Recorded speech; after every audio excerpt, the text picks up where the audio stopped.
Keke ime. Ka afa gị na-ebe isi akpọ m.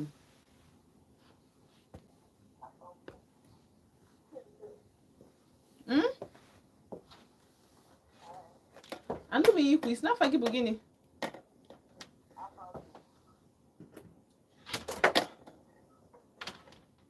Ka ebe isi akpọ m.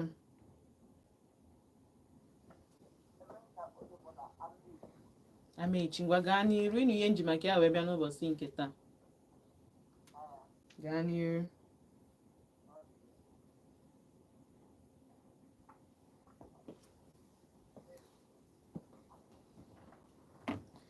Zero 07060485853 07060485853. Ọ bụrụ na ifili na di nke nwaanyị bụ onye enwe home training, fine. Ọ bụkwa na ifili na nke nwoke bụ ihe enwe problem, just make I man. Hello. Good evening. Ị ka na-alahụ ụla? Ka afọ gị na-ebe isi akpọ m. Chinechere m ka ebe nọ. Gaa n'iru. Chinechere kwube okwu enwe ihe ọ nọ n'ọnụ eme, uche onye adị njọ.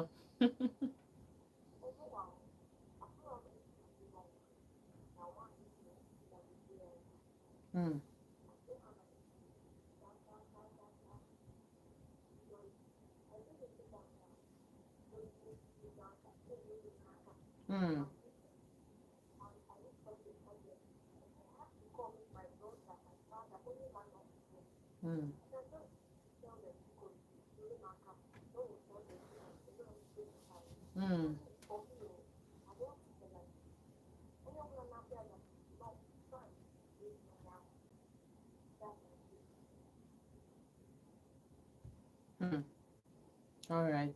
Daalụ Chinechere m.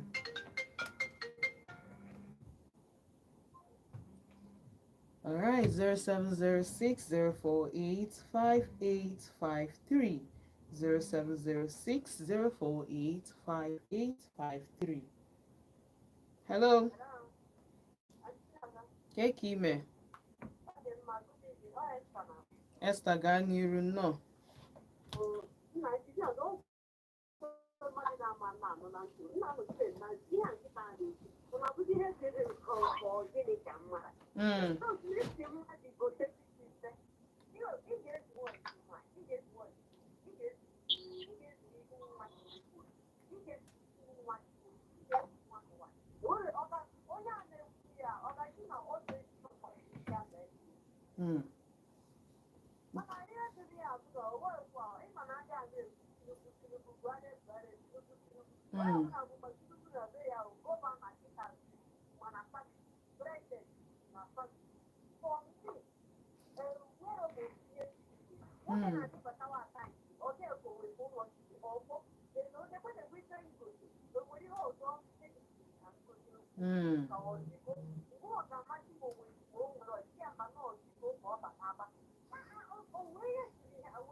Ee, daalụ sọ. Daalụ. Nna mgbe di gị na-ekwukwa ihe, adịkwa m surprised ma ha sịkwa asị because mụ na onwe m bụ nwaanyị na-awọndazi ọpụtazi na ndị na-emelụ m ife anaghịdazi nke nwaanyị nke nwoke na-emezi ka a na-eyuzu ha eyuzu. Hello. Mgbede ọma ka eke ime. Ọ dị mma. Ka afọ gị na ebe isi akpọ m.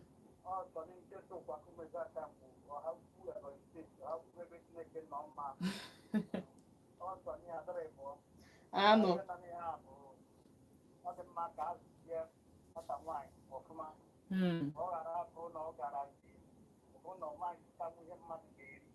Amala ya dị ekwu okwu isi nni dị gị ọmala esi na ya dị ekwu okwu isi na ya na-ekwu okwu Ezi Nwoke Ozi.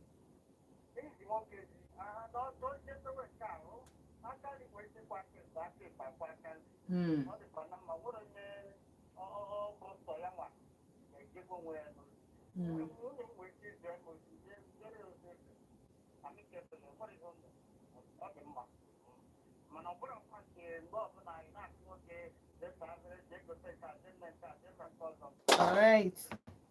So ọ dị very important na anyị mata na ihe anyị na-ekwu maka ya bụrụ izika nwoke ozi anyị n'ezie ọ bụrụ housemaid or errand boy mgbe anyị na-ekwu mago ife bụ na ka anyị wee ya on a Sunday ka anyị wee ya nọ on a Sunday like this ịmago na ọ dapụtara na ị ga church and ịmago bread adịghọ n'ụlọ nke nwoke pụrụ apụ ịma na ọ nọghị ya ọ na ọ na-abịa na nke gị ọ depend otu the relationship the whether married or single or even nọ nwanne gị nwoke sef ịmago na isi ha fa na bread adị ọkwa n'ụlọ biko gotegodu bread na sugar ma bread na milk ịmago na ọ bịawa ịghọta o nwere ike ọ bụrụ ndị na ha nọ na relationship enwekwa ike nke nwaanyị nke nwoke ọ bụrụ na onye nwa send nke nwaanyị nwere ike ọ bụrụ na onye nwa send kwuru nke nwoke ego ịghọta so ifili na nke nwoke nwere pride by ifili na nke nwaanyị enweghị ụjọ because nke nwaanyị asị na omego 2 times so nke ịta ọsị na ọ chọghị repeat ka ọ ma na ihe abụrụ ihe ọ ga-eje na nwere ife na onye nwe afọ anything wrong with nwaanyị izu but na ọ bụkwa na onwe na ọ ga-alike ịnụ from ndị odenigbo mụọ na onwe m si ya na mụnwa afọ ekwentị nrọ mana uche onye a dị njọ ka m bute ka m mara ife aịlụ because na ọkwa ike ọ bụ na ịma na 2 heads ka m gwara unu mana ọ bụkwa 2 empty heads 2 heads are better than 1. Hello keke ime good evening ka afọ gị na ebe isi akpọ m Chris from Enugu no oh Chris welcome to the family no no Odenigbo no all right gaa n'ihu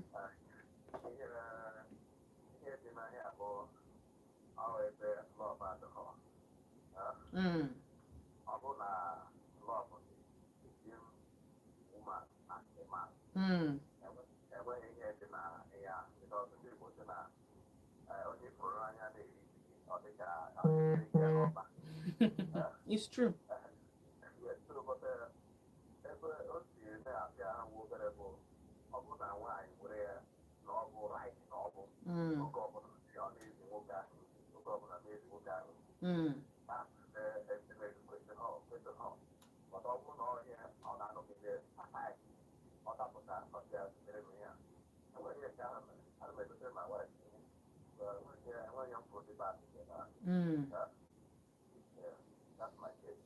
All right, Dalo so Chris, Dalo for it for the first time. Dalo so. All right, somebody just now joining in. Your choice so you need a name. Na 0706-048-5853. 0706-048-5853. Hello. Good evening. Keke ime. Ka afọ gị na-ebe isi akpọ m Excel ụmụ ọchị gị ọya wee ichi ya like this ichigo ya bụ ọchị kịta ka eke ime nne m my sister ọkwa ife nji ọkwa nnọọ ka nsi fụ ụwa ka nsi esi ya dị mbutekwala unu anyị achịkwa ọchị baa akwa nwa aṅụrị ọbụla nke ọbụla ọ bụ mood ya nnọọ anyị esonye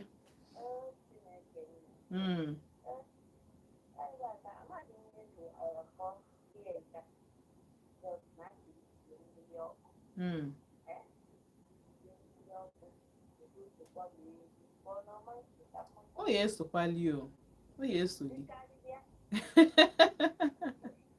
o ya esokwa my sister ịmana nna ọ bụrụ twice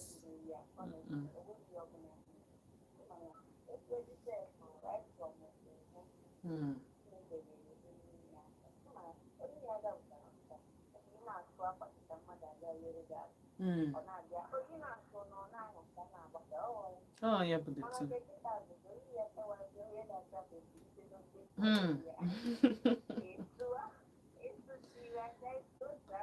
As in, go on, akuzi aku, go on, ị na-agba.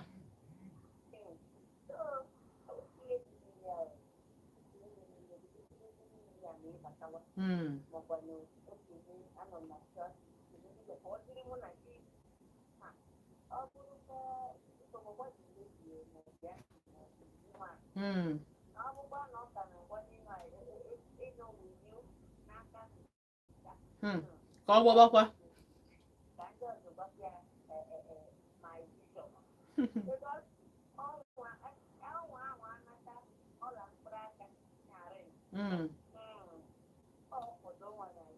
Nsogbu ya adị.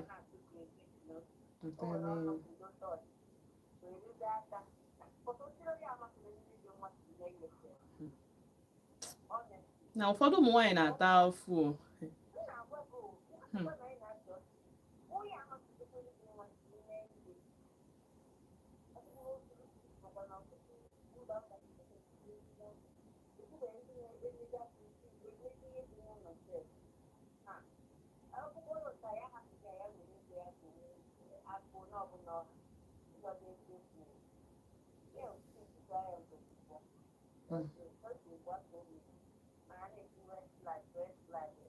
A na-eche na ọ na-abịa in flying colors. Eche na the flag na-efe efe. My dear. Daalụ sọ. Oh, daalụ. So I know na YouTube, I know live on YouTube. In case of nature join in Ghana vote Odenigbo. I type on a vote Odenigbo na your space search space on YouTube. Of course, you got for our profile picture, the red, we just join here in. All that simple and easy. I'm going to try if I see me in a studio. And of Charles, enough for your message. Charles, Dalu, you want to go, you want to know be this evening. Hello. Evening, cake you me. The boy. Can't forget maybe say at bomb. Can no reverend.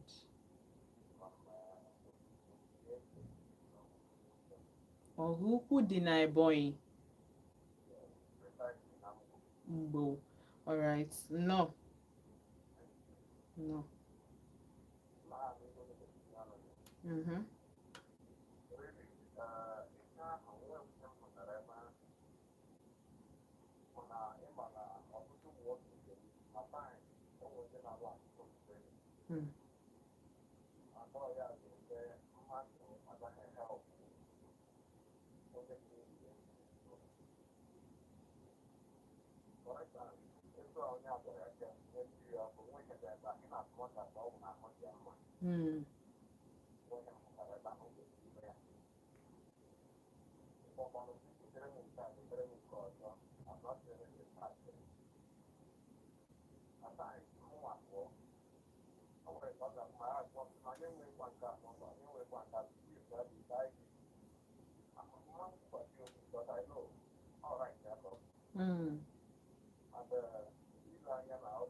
Na-anụ ị na-ekwu. Yes, na-anụ ị na-ekwu na-aga n'ihu.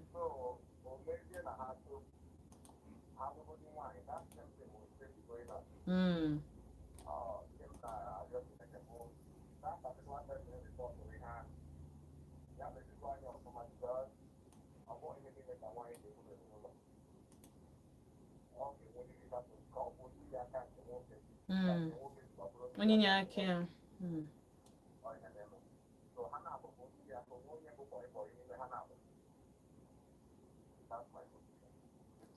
All right, Dalo. God bless you too. Dalo so.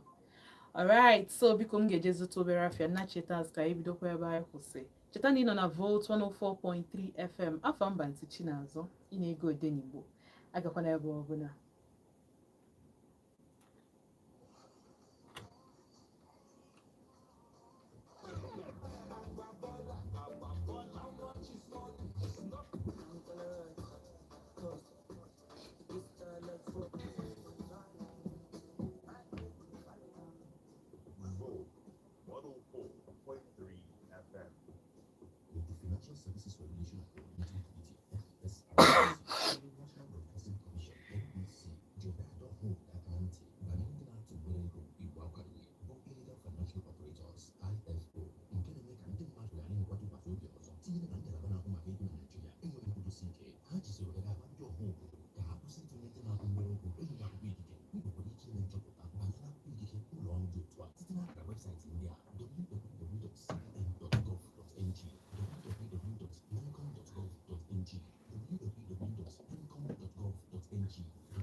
0707-338-4828. SEC 0209-462-1168. FSRCs.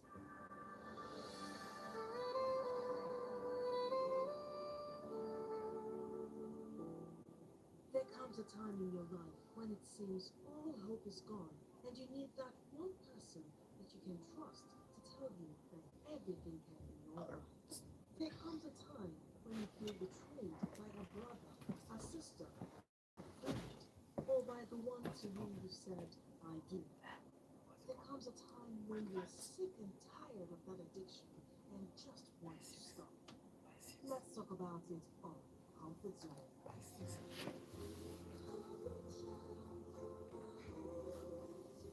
Comfort Zone, 7 p.m. to 9 p.m. Exclusively on Vogue 104.3 I'm going FM. back. But I'll be coming off in the next 5 minutes for 5 o'clock.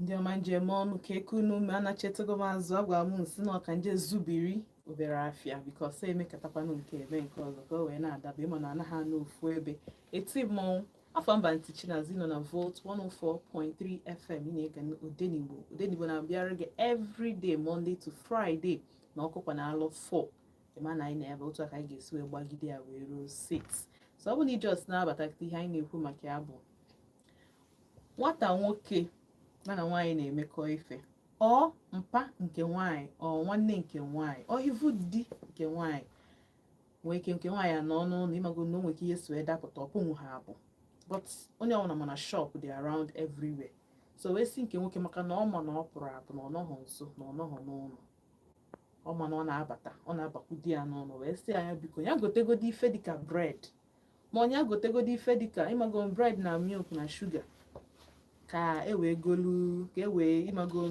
mee ife dị n'ụlọ anyị etinye n'afọ ịghọta o wee sị ya na ụjọ adịghị atụ ya izi ya dị ozi like nke nwoke na-ericha emigo bụ na nke nwaanyị send kwuru sef nke nwoke ego na ọgbakwa ya were ego ya gote o send kwuru nke nwoke ego si ya biko weregodo ego a oke danya kwucha ọ sị na nani ya kwucha o wee kwetakwa na o ya ego dị tin na ọ na-abatakwa o sendkwara ya dị ego nke nwoke wee sịbazie eso na ụjọ adịghị atụ dị izi ozi ịgosi gị na ụmụ nwoke ụmụ ụfọdụ ụmụ nwoke dị arụ anụ n'ụwa anụ apụta wee sị na ụjọ adịghị atụ ya ịma ihe dịka complete 4 hours this girl yogi di ya biko yogi ọ natahụ n'ụlọ fat ọ yawazie biko ya senditere ya dị ego back na agụụ nwanne na-agụ ya na ọgụbicha gị ya nka in fact ọ pụtaziri okwu meziri nke nwaanyị ji akpọzie m gwawazie m wee sị anyị ife mere ife a bụ na nwere ife mfụ ya but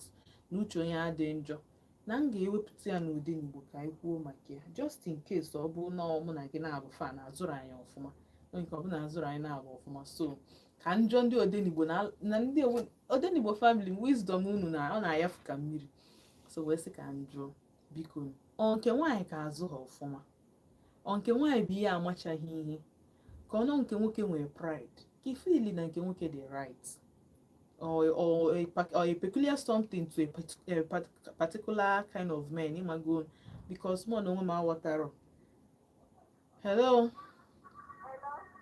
take email evening ka pa gị na ebe isi akpọ m Ifunanya no Ifunanya from Ugwaji no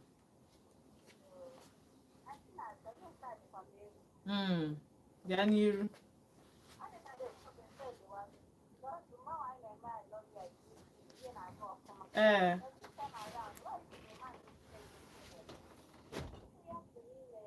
mba ọ chenji ọkwa ọ sịkwa m n'otu a ka ọ dị kama na tii na-emebugo izizi ịmago n'owe otu a ka ọ dị o were ịsa anya wee na-esi ya o mekwa nke ịbụọ kịta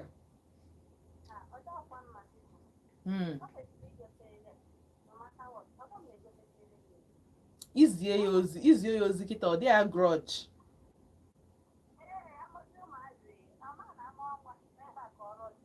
amam na nke aman ọchịrịzi ọsala ọkụ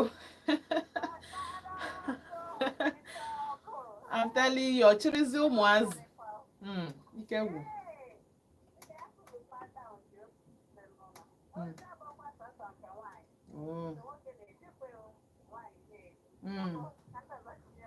daalụ Ifunanya daalụ ọkụmfụ ya na ozi abụrụ nwoke ka ọ dịrị nke o ji abụ ụmụ nwanyị. And the truth is that amarọ m nọ ndị a because na nke nwanyị nke nwoke anụbe nke nwanyị because ndị a na ha agwa gị now the single like they are dating 5 years good relationship 5 years kara aka 5 years kara aka probably nke nwaanyị anọghọ nso o ike ọ bụ na notice mego no Christmas a na tafu na fachi na ọ ka a na-asigo ka nyanwa na onwe ya ka na-esha so wee gwazie m the thing so but the issue is ifili nọ nke nwaanyị bụ ya amaghị ihe azụghị ọfụma ka ọ nọ nke nwoke. Hello ka afa gị na ebe isi akpọ m Deborah ka ebe ị na-akpọ m Deborah no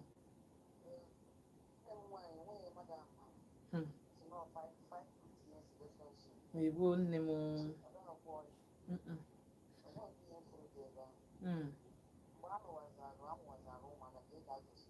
nke gwụ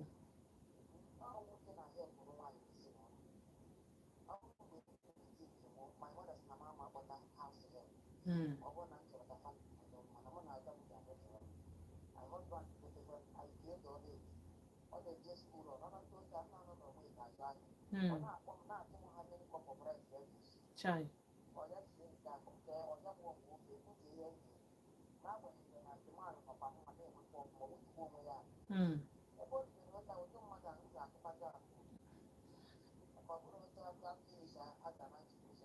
yes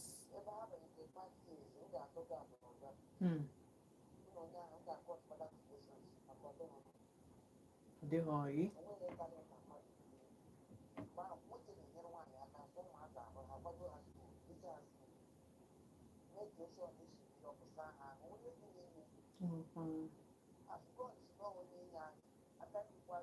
aka ịkpakwa aka nri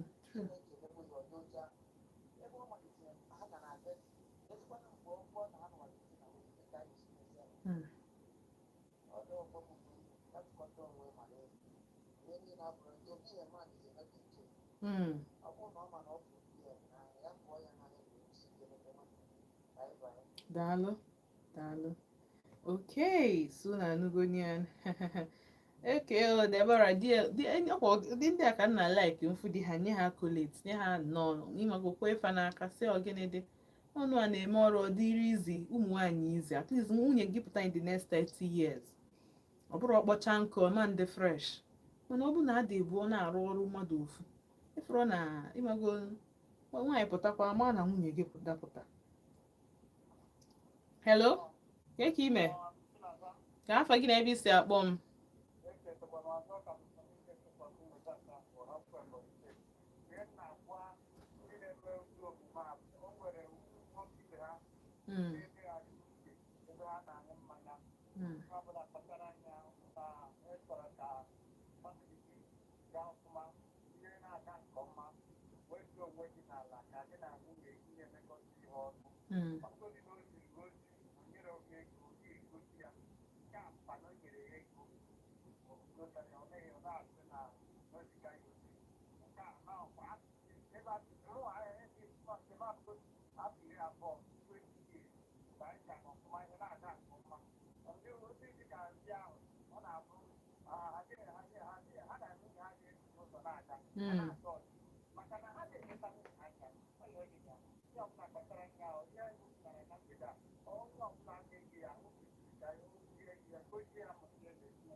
daalụ Sonny daalụ son okay na anugonian the truth bụ na even this person now they act the same way to a neighbor or a friend now brought the wine or chain one to a friend or neighbor like I believe in that charity begins at home. I don't forget to kiss a treat your sisters, or your neighbor. Well, malụ na mụ na gị nwere akụkọ ka ọ na anyị nwere akụkọ, because the truth is that otu ọbụla o si na-adị, once character mmadụ reflects around people na environment, ị kwesịrị ịma n'otu a ka ọ ga-esi wee mee gị, because adị amụ aka ekpe na nka. So ọ bụ na onye anụwa kịta anụwa bụ somebody, ọ bụ na the girl bụ somebody na-enelu anya anyị, like the very sensitive, o kwesịrị ịna anya ma that na onwe female friend fụ ka o si treat the female friend, ma that na ofu omume ahụ ọ na-enye onye ahụ ka ọ na-enye gị, ka ọ na-etreat na abụ separately, yata, because it's gonna move. Anyway, ka m ga-azụchalụkwa obere afịa nna cheta azụ, anyị ebidokwa ebe anyị kwụsị. Cheta na afọ m bụ Aunty Chinazụ, onye nọ na Volt 104.3 FM. Na-agbazite nna cheta azụ, ịmagoro ka eme ya ka isi eme ya, aga na ebe ọbụla.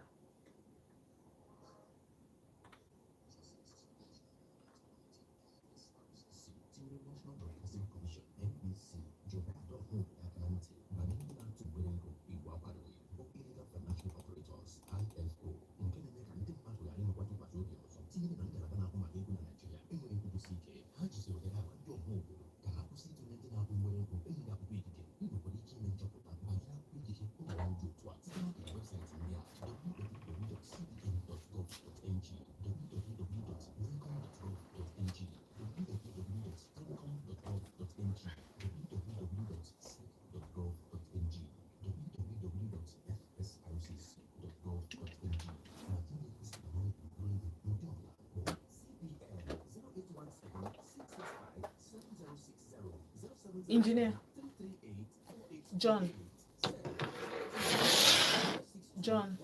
please, thank you.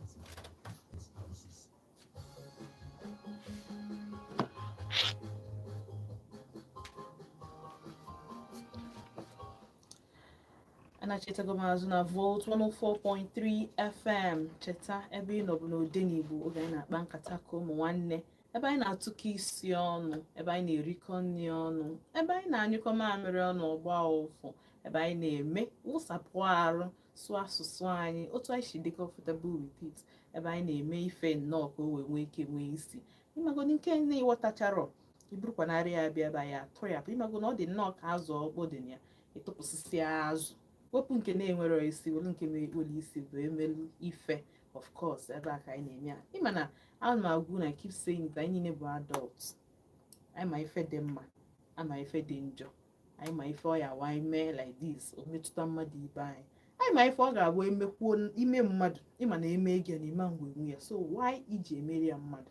Imagine now na ọ bụ na ama m na nkwuo kịta sị na nwoke na nwaanyị abụrụ ofu, but then I bụcha human being. Agwa m until the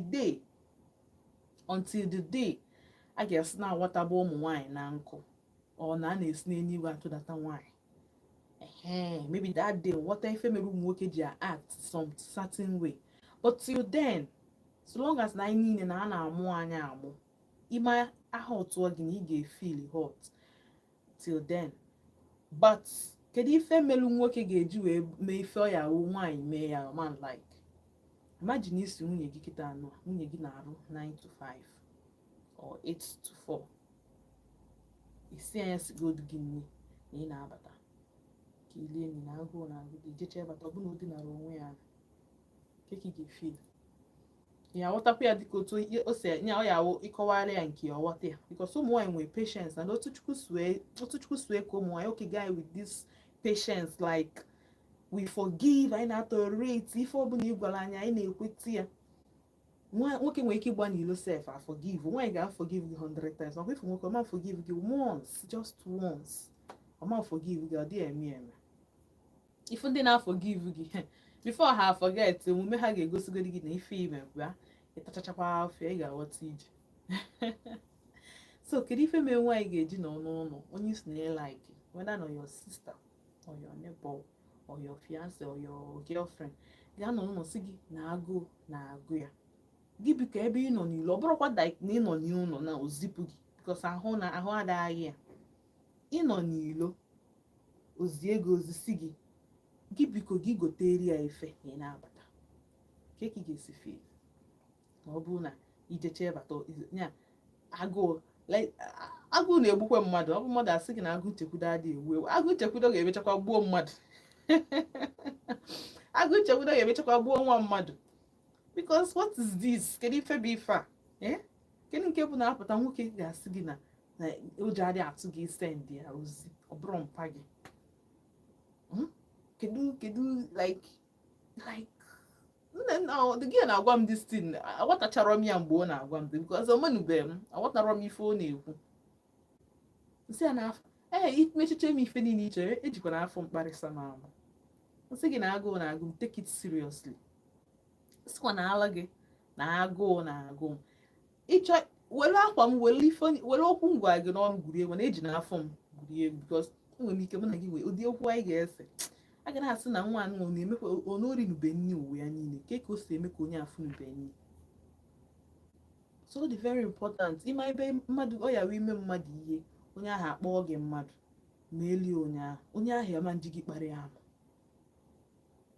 Ụmụ ihe bụ na inwe discipline, inwe policy, inwe nka mana something as simple as na ịnọ n'ilo biko jegodo ebe a gote kama kpatakpata ọ bụ na o nwere specific place onye asị gị ga-esi ya hey n'ebe ahụ adị ọkwa along your way o gị biko ewe n'iwe ka ngote ya ebe a. Onye ahụ nọ n'ụlọ ga-ama that na hey okay ọ ga-compromise because na ọ ma na gị nwa na onwe gị try even igotere ya datị.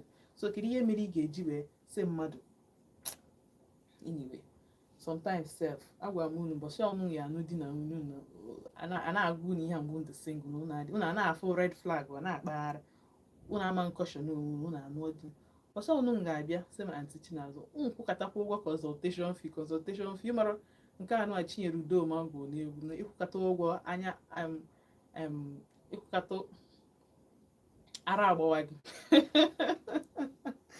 taa ka ọ ya dị mụ n'unu but kịta anụ anyị na-ekwu ya biko ya 2025 ọ bụrụ onwe ndị ga-ekpocha ndị adịghị enye gị peace of mind, ndị na-eme gị ọ dịka ọ na-ịmara ihe ị na-eme, ndị na-eme gị ọ dịka ịdị confused, ọ dịka ịbụ less of yourself. Osisi ya afa dị sie ka ịfụ ụzọ asịrọ m gị delete efe ma block ha no but at the back of your mind tinye onye a somewhere ịma na ọman block nziri gị anything. You people are just friends. Mmadụ niile abụrụ the truth is that ka onye ọna si pe mpe no matter how small it is, no matter otu isi pechasị ya mpe o nwere somebody ebe ahụ ị nọ ga-efit gị ga-esut gị mgbe ị ga-emecha meet onye ahụ ị ga na-asị ka ebe ị nọ all my life. Yes, agụ ya n'egwu ndị eziokwu na ọbụkwa afọ ndị dị married gbakwa ha nkịtị onye ọya ha nụcha di m ọnụ nwa asị where have you been if not gbakwa ndị anwụ nkịtị. Akpọm na 0706 0485853 0706 0485853. Hello. Kekime. Like Ghanaian.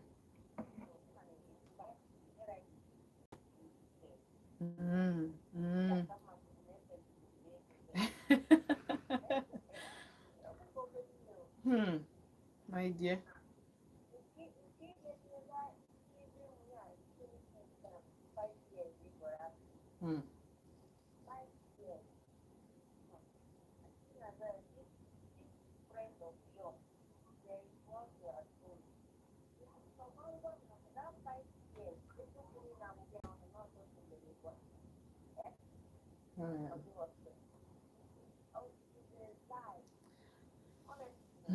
A ya na-ekwu n'otu ọmansi penti na enyi ya nwoke ka ọ hafee ịhụ ka ọ dị njọ. Ọkwa ihe na-agwa unu ọkwalọ ya na-akụziri unu na-asị na otu ọbụla nwoke si na-adị ịnụ onye ahụ anụ ma gị na onye ahụ dị na amụ ebuzina stori ya kpagharị n'igbo kwa gwa m onye ebe ụmụ nwa sef ọ na-akọ ọlụ dị tina ama m na ọ ya ha ịdịcha sọm ịmagolu.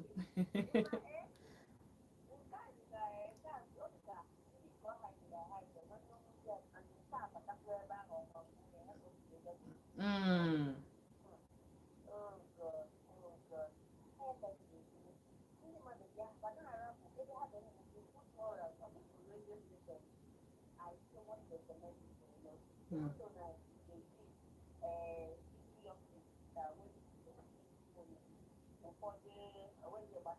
Mm.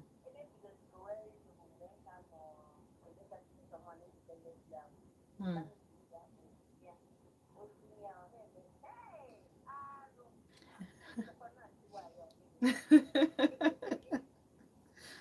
Eh. Mm.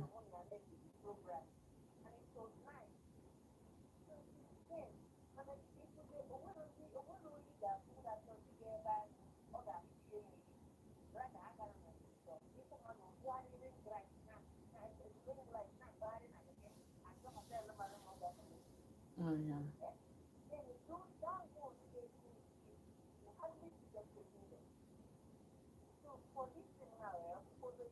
Mm-mm. Ọbọkwa.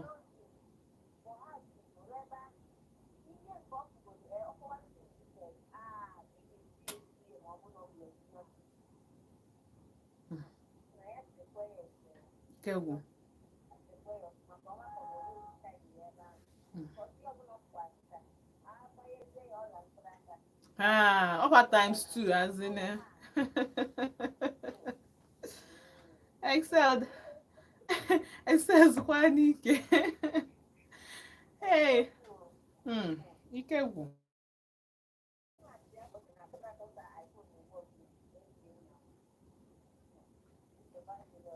Daalụ. Isimu agwagwa m ya sị anyị gee. O meche na o esi m n'ọnụ. Agwagwa m ya ka o nweta the organic advice. Mhm. Da. Mm. Ha ya afụkwa m ka ọlụ mana tupu akọwa ha ga-amagoro ego ole akwụ. I'm telling you. Hey, Excel, daalụ so. Of course. Ana m ekwu na ya na-ekwusi ike maka mgbe ọ ya esi ka hapụ esi na m ekwuro. Ana m ekwukwa. Ebe a nọ nwekwa ife okwu dọm n'ọnụ eme. Ana m ekwu. O nwere ife ejiri ya esi ofe. Anyị kwuchefute nọ unu na-anụkwunu from you na ama ka o si dị m n'obi. Ya ka m ji asị ụmụ nwoke na-atara agwa gị ihe ha na-anyị. Ha dị ekwuchesi ife niile ihe ha na-afụ ma ihe ha na-agabiga. And that's why ụmụ nwaanyị ji anọkarị I stay longer than men. Ife nwoke nọ long life cheke nwunye ya ka dị ndụ. Ha na-akpa nkata ha dị very communicative. Ha dị very very communicative eziokwu. And notice go ụmụ nwoke they carry a lot eziokwu. And ife na-ebu n'obi kills faster than cancer actually because if you find an ebu n'obi akọwala furu onye akọrọ. Hello. Alright, so kan je na YouTube anyị yes cheta na anyị nọ na YouTube na Vote Odenigbo Vote FM Odenigbo. So Charles, Kelvin, Cynthia na for message then onye jekwe Cecilia same that na Auntie Chinazo happy new year my sister. Nke bụ eziokwu bụ na nke nwoke na just nọ na-egosi his real character nwa. N'ọnya bụ reality okwu otu aka nwoke si ebi. So na nke nwaanyị kwesịrị ịma na ụzọ adịghị ebe ahụ. Onye jekwe Cecilia daalụ na ụzọ adịrị ebe but then ana m agwakwa unu si unu nekwa anya ọ bụ nọọ ife unu ga-anyịnwu. Marriage is not bed of roses. So ị na-eme ọ bụrụ nọọ ife ị ga-anyịnwu nọọ ife ị ga-ebido nọọ ife ị ga-emenwu. Who are we? If you marry taxi driver anya kero na ị marry in fact ka bịa kpọrọ unu egwu maka na ọ dị very important ịgwakwa gị na ọ bụ na ị ga-edinwu ya. Marriage is long time, so much long time ga-enwe bịa ime anyhow. Hello. Keke ime ka afọ gị na ebe isi akpọ m. Esther no ịnatago ọka. Oh, welcome back. Oh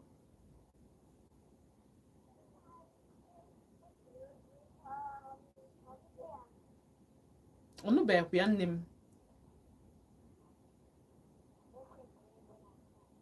nke nwaanyị sendkwara ya ego ka ọ hapụ ise just bread o ọsọ ya gotere ya bread ka o wee nwe akamụ bread ka o wee nwe akamụ sọọsọ izi ọ na-alụcha ya ego kọwaziela ya aja mbele ndị na fonu mba na fonu na nke nwoke nọ outside na ọ batawa ya gote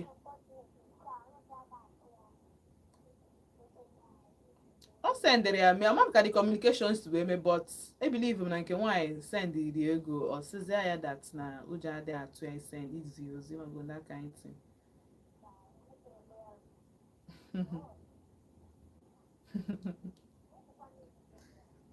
ee ifugo na ife dị ya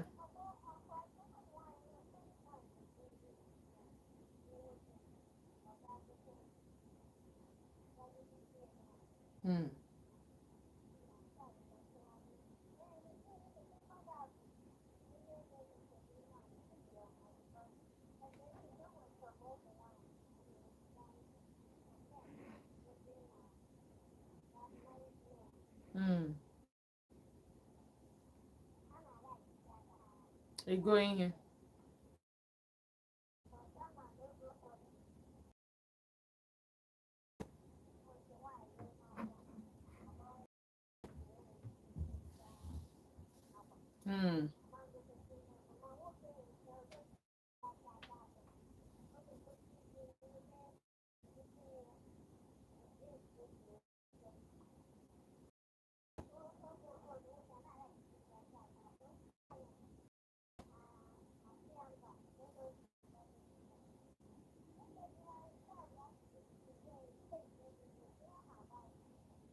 ewu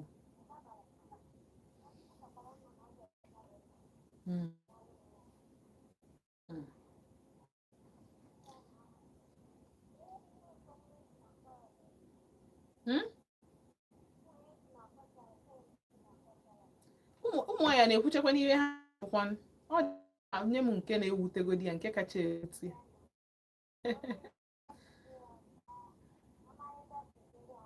anyị nsogbu adịrọ daalụ my dear ike gwụrụ ma agwụcha ndị amago asị gị ike gwụ mana nsogbu adịrọ hello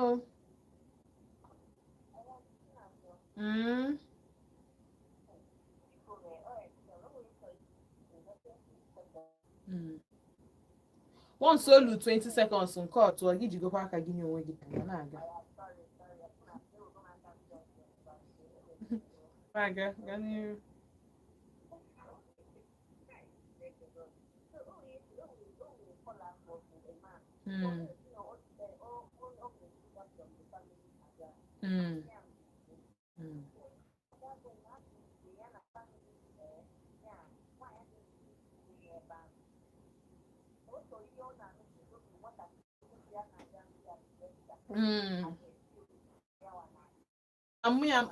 ọ bụ dị nyanwa ka ị ga na-ewu na ọmụmụ ya fụrụ mmụ ya ma ọ ya sị gị na mmụ ya nwere onye na-eme ọmụmụ ya na-eme everything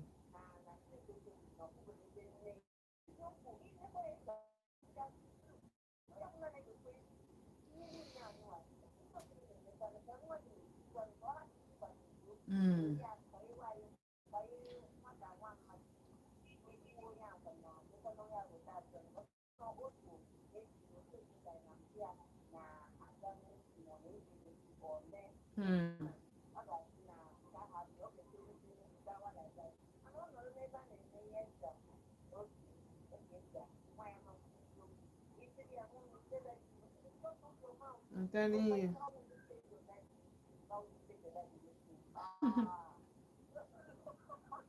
Ikewu.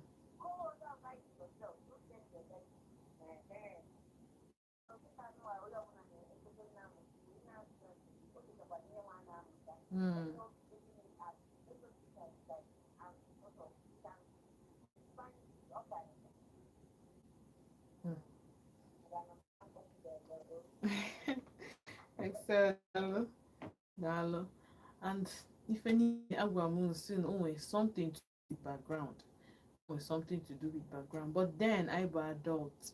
And if Nigeria happen the buy where puta bidi so sign believe that this life na ga handle ourselves. Na ga ma our right and our left from our right. Na ga ama ife anyị kwesịrị ime mgbe anyị kwesịrị ime. Gwa m na o nwere age erukwu na blame parents. No problem.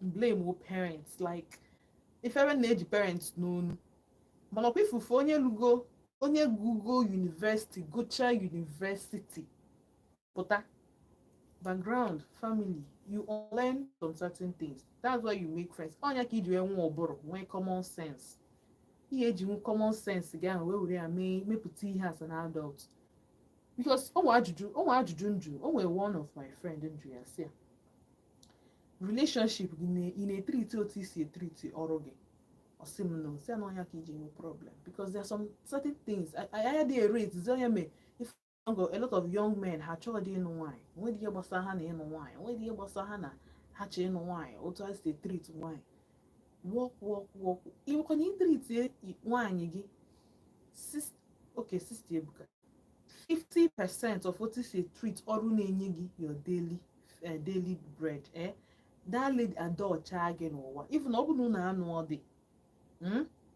ọ ga-ekwuketekwa okwu gị even to the present person chọrọ onye nwere ike ọ bụ na a jealous person onye enweghị understanding onye nwere ike isi na ọchọ ọzọ ịnụ maka ya mana ọ bụ na treat your relationship or marriage the same way na-esi treat ife na-enye gị ego a lot of marriages ama na break honestly onye mere apụta nnọọ a lot of young guys ebere girls na-atụ ebere ha na-eme because from first year ọ ga-adị egwu anya na-anụkwa dị omena ị ga-afụ a lot of people that will not get married because young men are ready to marry. Pressure dịzị now bụ pressure of money than making family or having family honestly. Hello Keki ka afa gị na-ebi si akpụ tantalizing ka ebe ị nọ New Heaven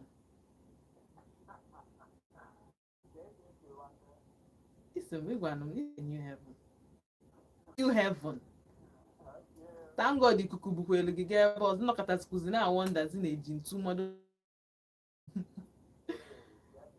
adị ya n'ofu ebe ma ọ nọ Martin da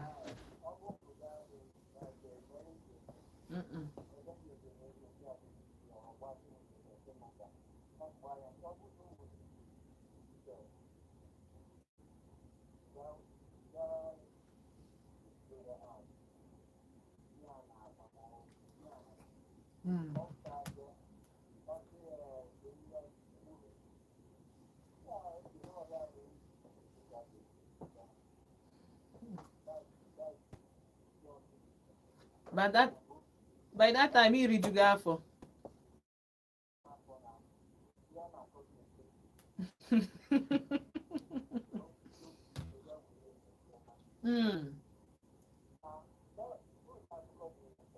yes, my brother as in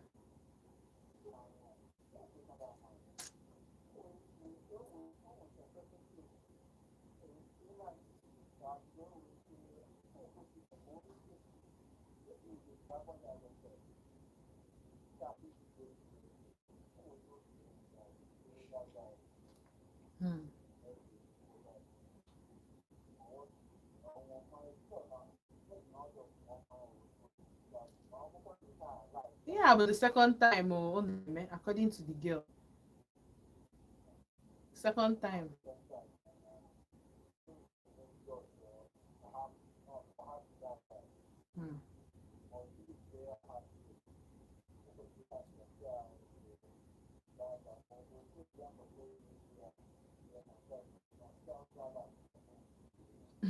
hey nwoke na nwaanyị adị anwa n'aka na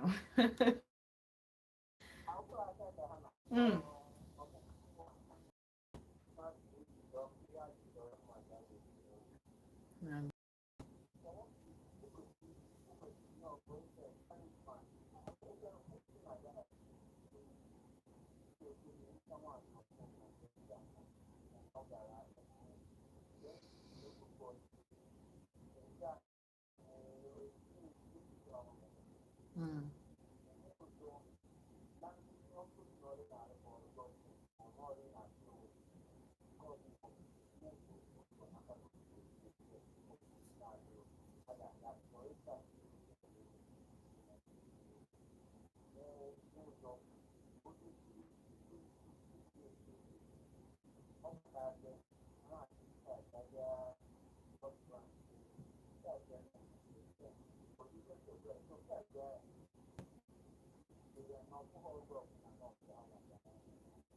Mm. Kwa kani. True.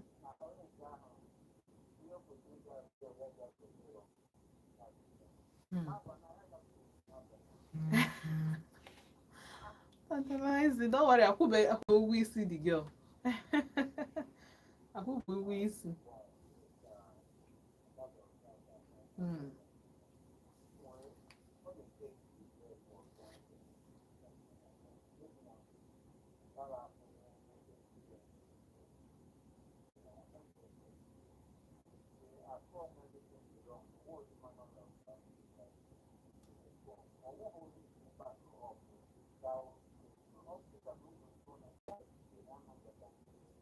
Mm.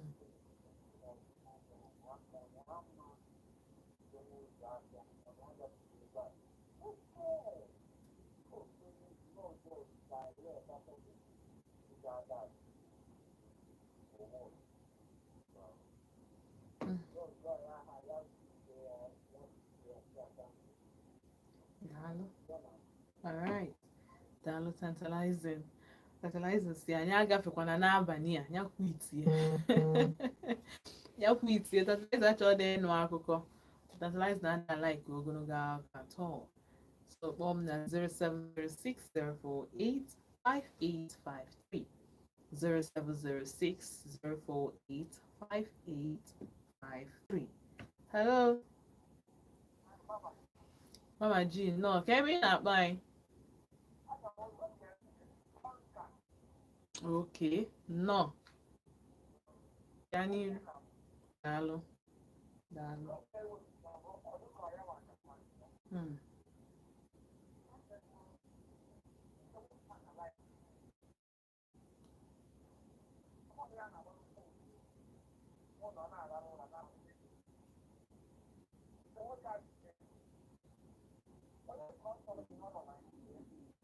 Hmm.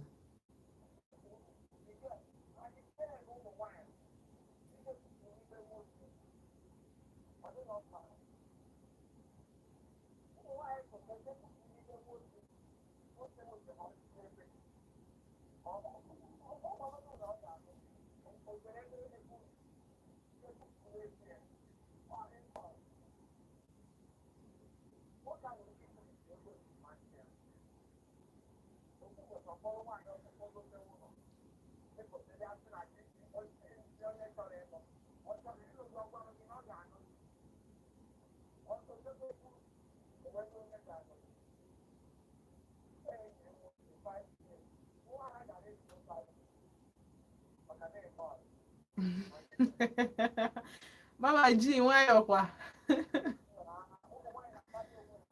Anyị nwe na kọs ya ọ bụghị asụ.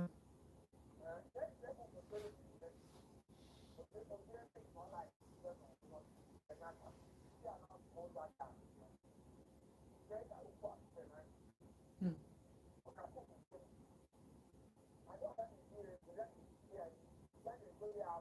Hmm.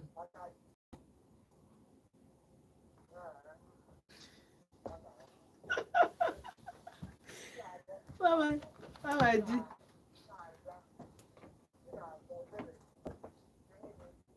Hmm.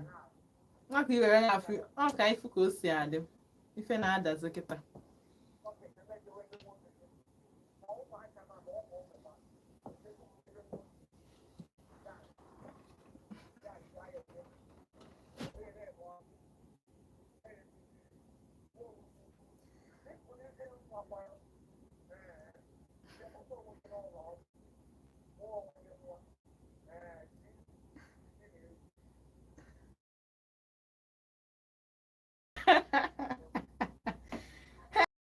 bụ karịa agbaji anyị na-achọ ịma na-eji ụkwụ ya ka mama ji just bunite the thing home ya the remaining 3 ya just gbajichizie ya kịta ọ dị ka ma ya anawazi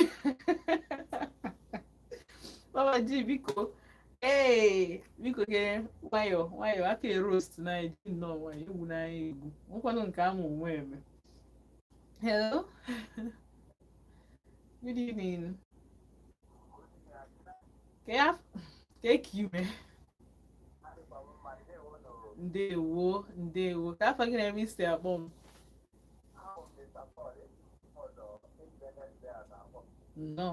no ya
daalụ sọfọ.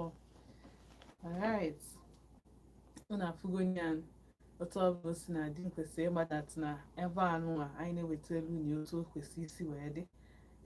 Echetakwana na ị nọ na Volt 104.3 FM. Afọ mba ntị Chinazụ nna Nachite mme unu obiọma ka ọ pụtagokwana kwere okwu ka anyị ji nwee kpọtụ obere egwu.